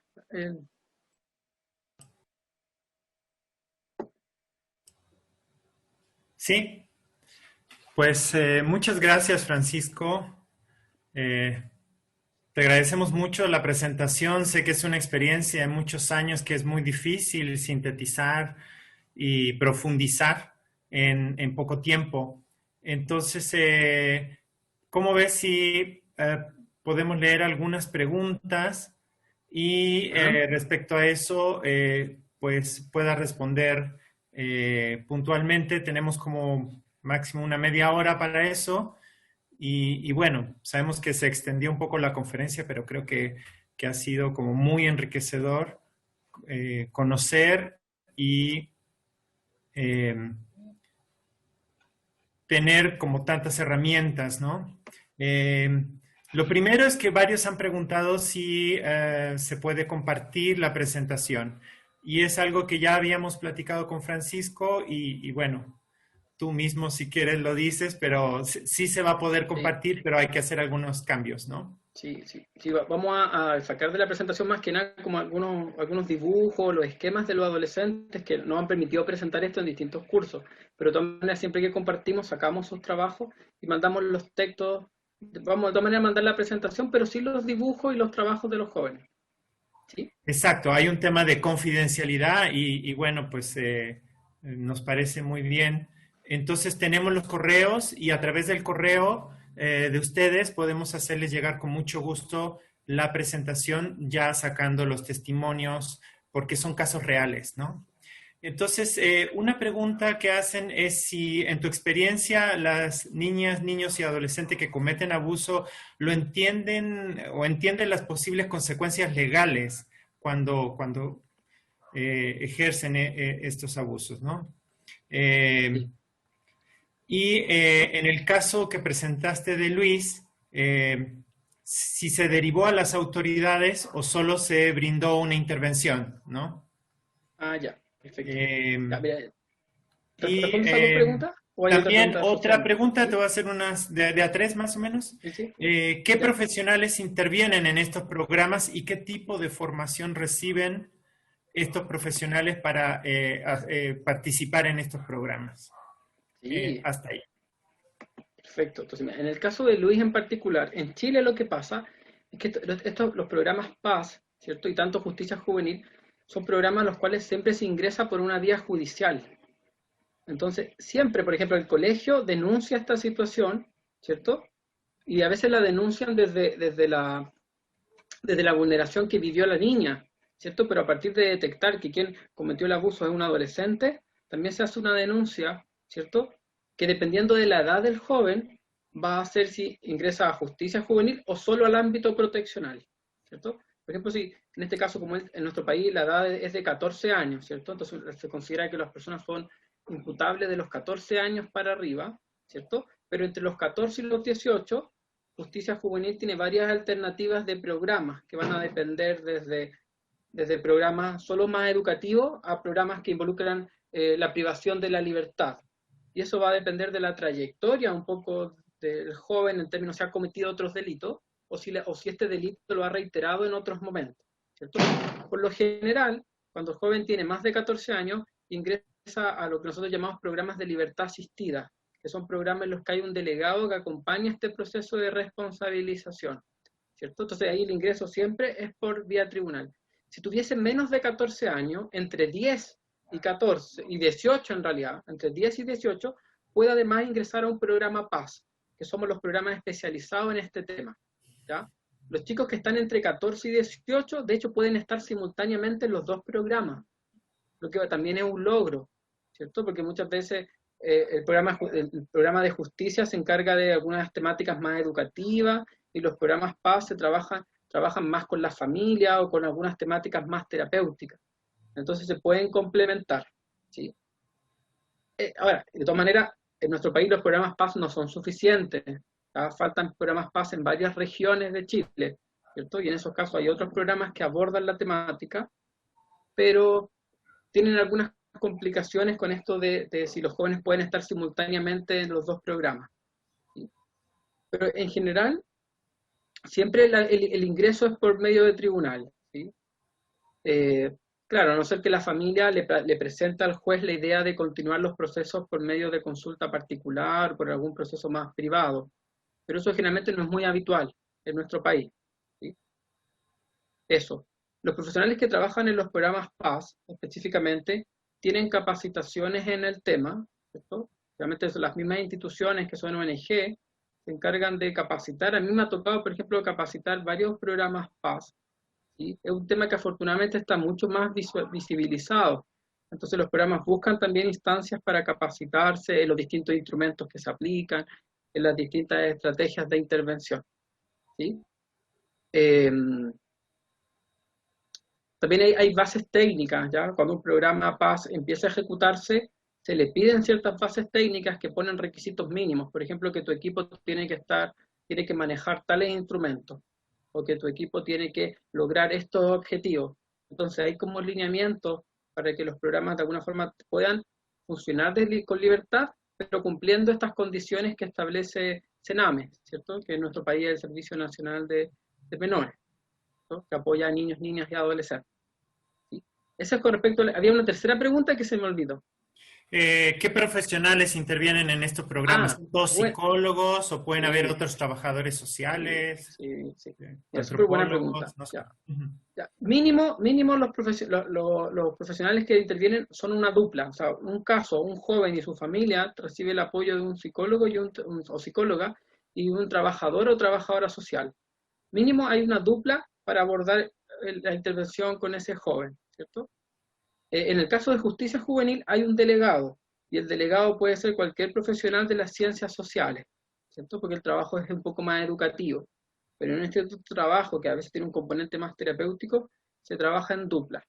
Algunos programas además logran incorporar en su equipo otras disciplinas, entonces a veces logran incorporar abogados, logran incorporar terapeutas ocupacionales, ¿cierto? A veces para trabajar estas temáticas. Pero mínimo es un trabajo psicosocial, ¿sí? Particularmente en los programas PAS. ¿Sí? Perfecto. Hay otras preguntas. Una es, ¿el esquema del semáforo que presentaste es considerado por el sistema de justicia? Y de ser así, si existe una instancia evaluadora para determinarlo, estos instrumentos como el semáforo. Y otra pregunta ¿es posible que exista un índice mayor de prácticas abusivas en niños con diagnósticos de TDAH? Y si la investigación arrojó algún resultado de este tipo.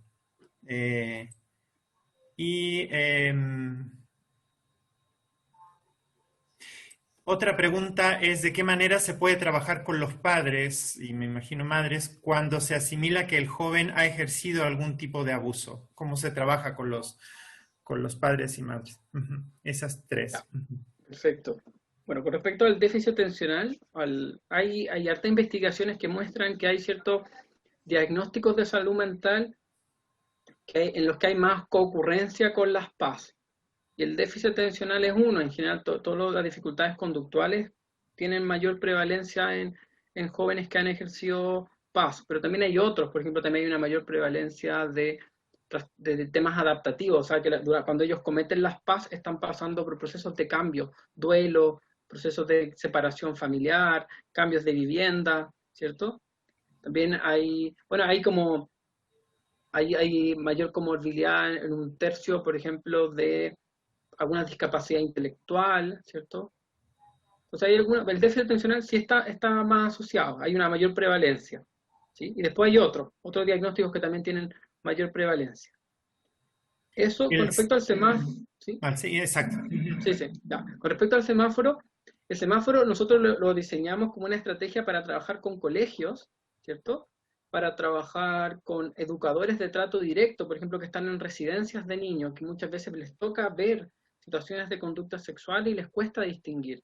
Y también para algunos profesionales que no son del área psicosocial y que por tanto no hacen la evaluación especializada, por lo menos en Chile, ¿cierto? Pero que a lo mejor necesitan como algunos lineamientos de cómo hacer la distinción. ¿Ya?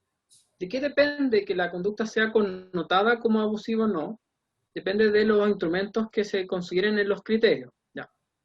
En Chile existen programas de diagnóstico ambulatorio, entonces cuando tal vez una situación queda como en una incertidumbre, se deriva a un programa que se llama DAM, que hacen una evaluación, ¿cierto? Una evaluación no solo de la conducta del joven, sino que también de sus condiciones proteccionales. Y desde ahí también pueden ir evaluando a qué programa puede ser más conveniente derivar. Por ejemplo, un joven que ha ejercido paz o un niño, puede ser mejor que se le deriva a un programa que tiene que ver con temáticas de abuso sexual, pero otro necesita una intervención ya de responsabilización, y otros chicos a lo mejor van a necesitar una derivación más a un programa de explotación sexual, ¿cierto? Porque tal vez estas paz tienen que ver con dinámicas de explotación que están instaladas. Entonces existen dispositivos que hacen estas distinciones, ¿cierto?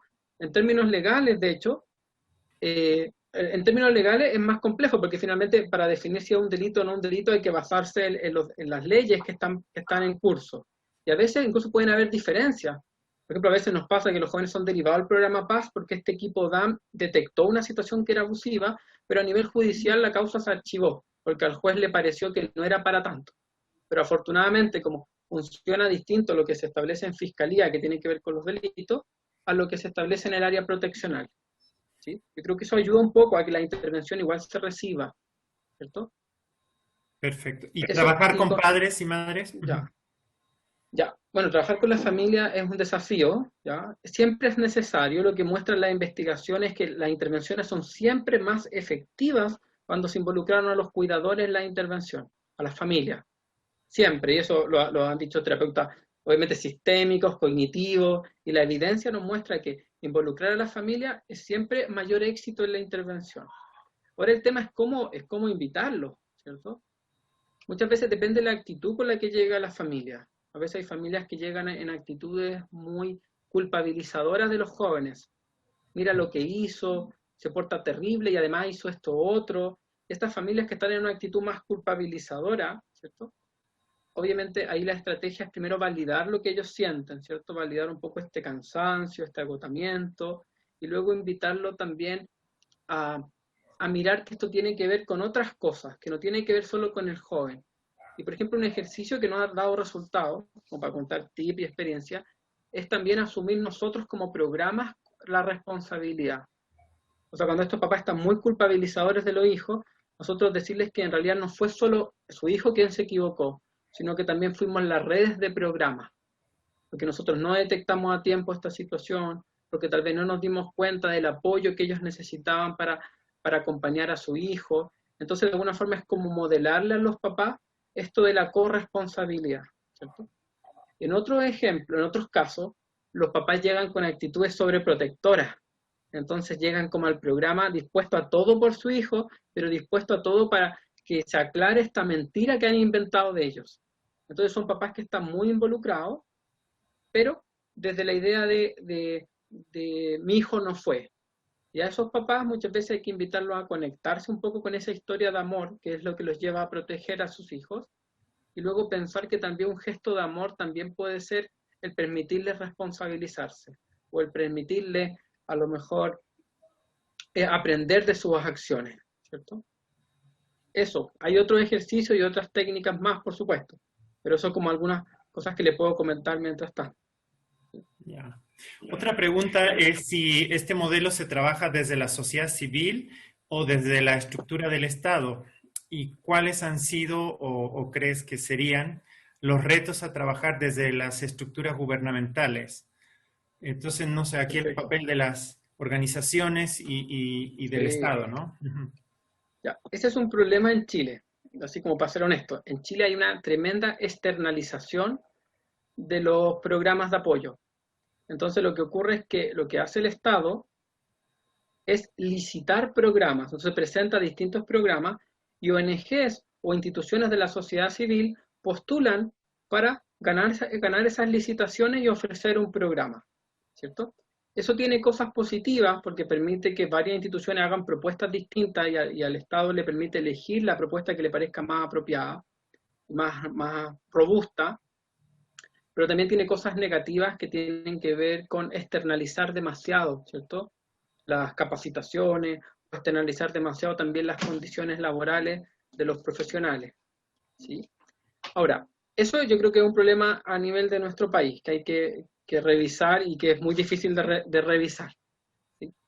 Ahora, ¿qué podrían hacer tal vez las instituciones del Estado, ¿cierto?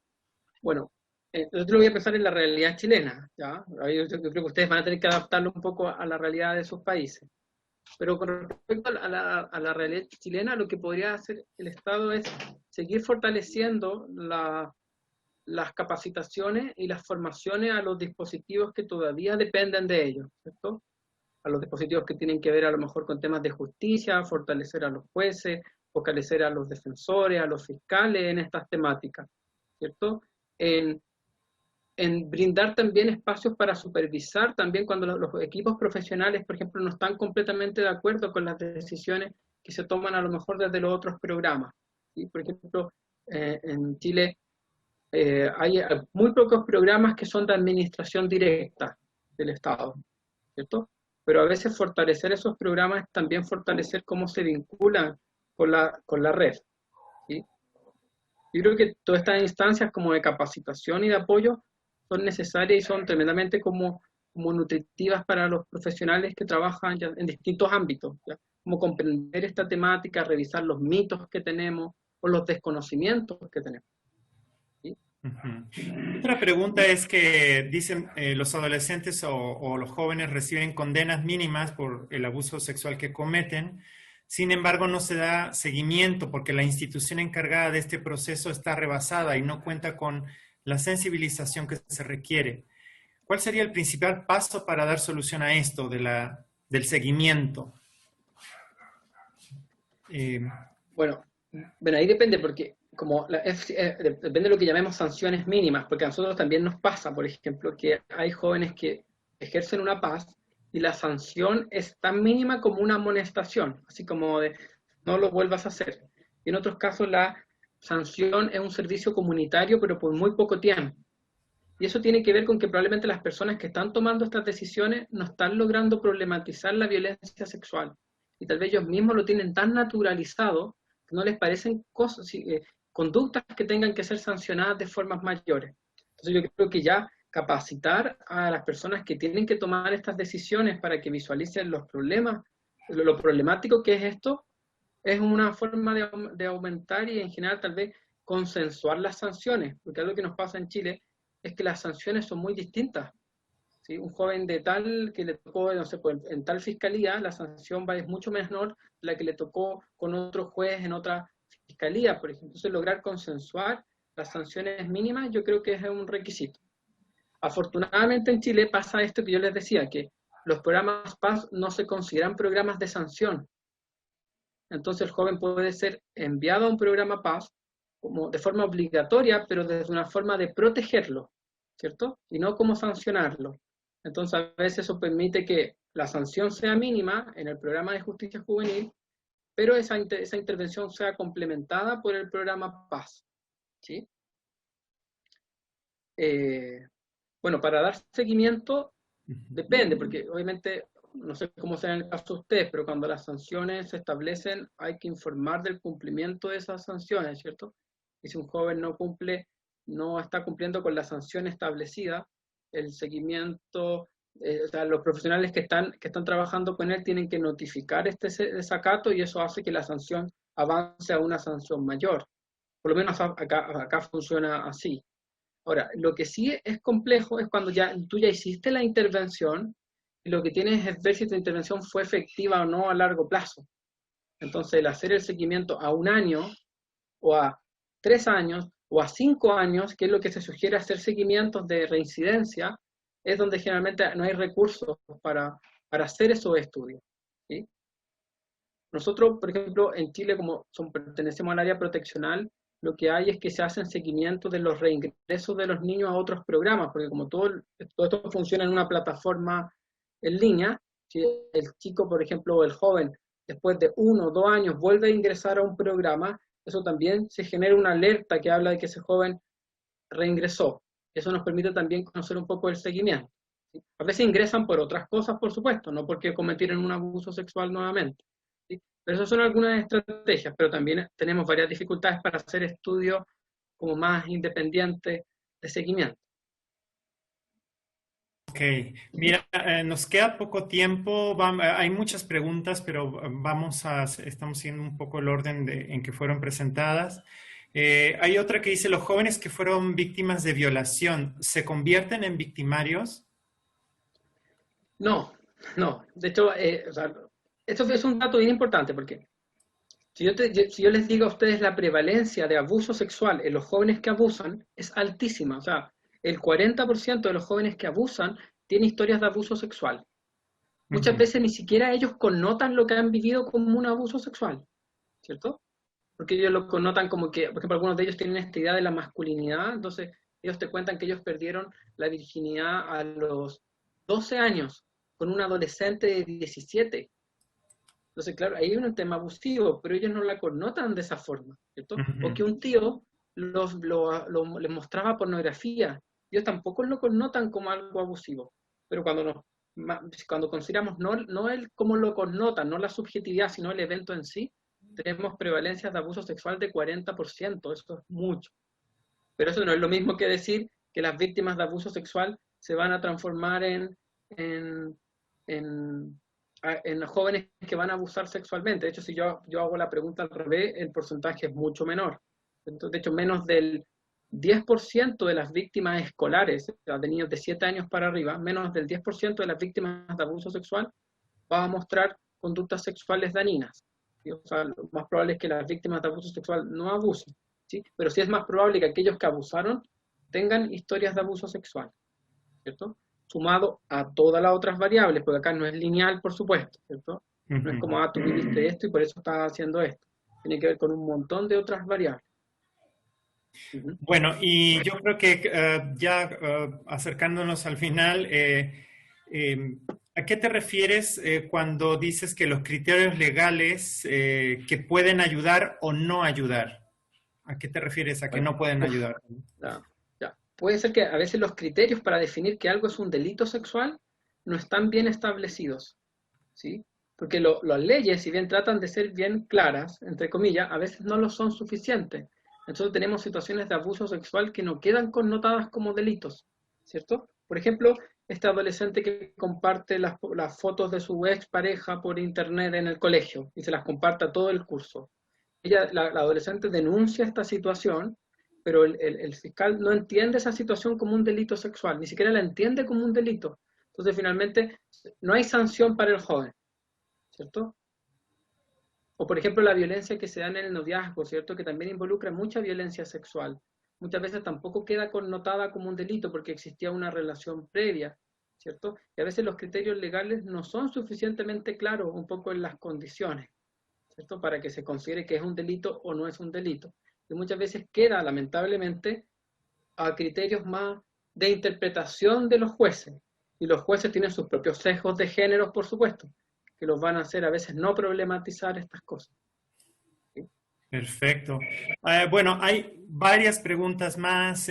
No sé, algunas pueden ser respuestas cortas. Si, por ejemplo, la intervención es en internación o en externación. O sea, si están internados en un centro los jóvenes o están conviviendo con sus familias. Ya. Los programas PAS, los programas que trabajan en PAS, son intervenciones ambulatorias. Los jóvenes siguen conviviendo ya sea con su familia o en otros sistemas de cuidado alternativos, ¿ya? Pero no es como que la intervención se haga en un dispositivo residencial especializado en PAS, ¿ya? A no ser, claro, que el joven tenga muchos otros delitos, ¿cierto? Y en este caso, y sea mayor de 14 años, y en ese caso, por la gravedad de sus delitos, se opte por una estrategia privativa de libertad. Y ahí la intervención se hace en el dispositivo privativo. Pero ahí no la hace los programas PAS, la hace Justicia Juvenil. Ya. ¿Las autoridades policiales están capacitadas para, por ejemplo, hacer interrogatorios de primera proximidad o solamente estos interrogatorios o preguntas solamente las tiene que hacer un profesional capacitado? Ya, ese es un temazo. En Chile recién hemos logrado que de hecho, está hablando del 2019. Recién hemos logrado que se protocolicen adecuadamente las entrevistas con las víctimas de abuso sexual, ¿cierto? Con una ley que se llama No me preguntes más, que establece que hay una entrevista investigativa que la hace un profesional capacitado en un plazo de 48 horas máximo. Pero antes de este cambio de la ley, las víctimas de abuso sexual tenían que relatarle y ser entrevistadas por un montón de profesionales que no estaban suficientemente capacitados. Entonces, en Chile afortunadamente se ha logrado proteger con esto a las víctimas de las entrevistas. Lo que no se ha logrado todavía es proteger también a los autores de las PAS, de que ellos no vayan a ser entrevistados, y lamentablemente sí lo son, y a veces con estrategias que son muy sancionadoras, ¿cierto? De estas cosas como interrogatorios policiales, ¿cierto? Y con estrategias también policiales de tenerlo mucho rato en una celda, hasta como agotarlo, para después insistentemente empezar a confrontarlo, ¿cierto? Ahora, lo que sucede es que eso hasta ahora no está como normado, y por lo tanto muchas veces a los programas PAS nos toca también trabajar sobre esas otras vulneraciones, ¿cierto? Trabajar sobre las vulneraciones institucionales que se generan. Sí. ¿Las intervenciones son individuales o grupales? Ambas. Ambas. Ok. Ambas. O sea, los jóvenes pueden pasar de lo individual a lo grupal. Sí. A lo grupal. Voy a responder más rápido. Sí. Y ya una última pregunta es si las familias de los adolescentes están obligados jurídicamente en Chile a acompañar el proceso. ¿Y de qué manera se hace? O sea, ¿está obligada la familia a acompañar o no? A nivel de justicia juvenil, o sea, de responsabilización penal, no están obligadas. De hecho, por eso los delegados arman procesos muy individualizados. Pero a nivel de protección, donde estamos los programas PAS, nosotros podríamos obligar, apelando un poco a las condiciones proteccionales, a la participación de los adultos. Y ahí apelamos a los tribunales de familia. Pero entonces el argumento no es que el adulto tiene que venir al programa porque está sancionado, sino que el adulto tiene que venir al programa porque es necesario para garantizar una protección para ese joven, ¿ya? Porque nosotros también entendemos que la violencia sexual no solo es dañina para la víctima, sino que también es dañina para el joven que cometió el abuso. Y además, esa violencia sexual es una expresión de otras vulneraciones que ese joven ha vivido en su entorno más cercano, ¿cierto? De distinto tipo: violencia intrafamiliar, violencia sexual, negligencia, etc. Por lo mismo, desde ahí podemos favorecer como judicialmente que las familias participen. A veces nos va bien y a veces también nos va mal y no logramos la participación de los adultos. No es que todo sea exitoso, por supuesto. Perfecto. Pues muchas gracias, Francisco. Pues con esto estaríamos cerrando esta parte de las preguntas después de tu muy enriquecedora intervención. Solo decir que hay ligas que hemos puesto en el chat. Son 2 guías muy interesantes de las cuales Francisco es autor y un artículo que también él nos ha sugerido. Entonces pueden tomar las ligas y bajar esos materiales que pues de manera muy generosa también ha compartido Francisco. Te agradecemos mucho y pasaríamos entonces al cierre con mi compañera Vanessa de USAID.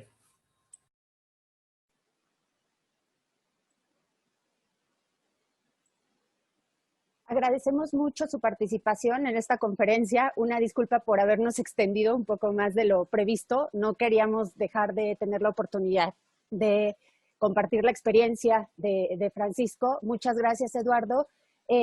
Compartiremos la presentación como acordado a través de los correos electrónicos que ya tenemos de todas las personas que se registraron.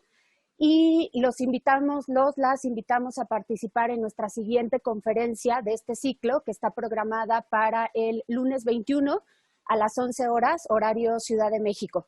En breve ustedes verán la invitación y dentro de la invitación se incluye la liga de registro. Francisco, muchas gracias por acompañarnos, por darnos este espacio y muchas gracias a todos y a todas y que tengan una buena tarde. Adiós. Gracias.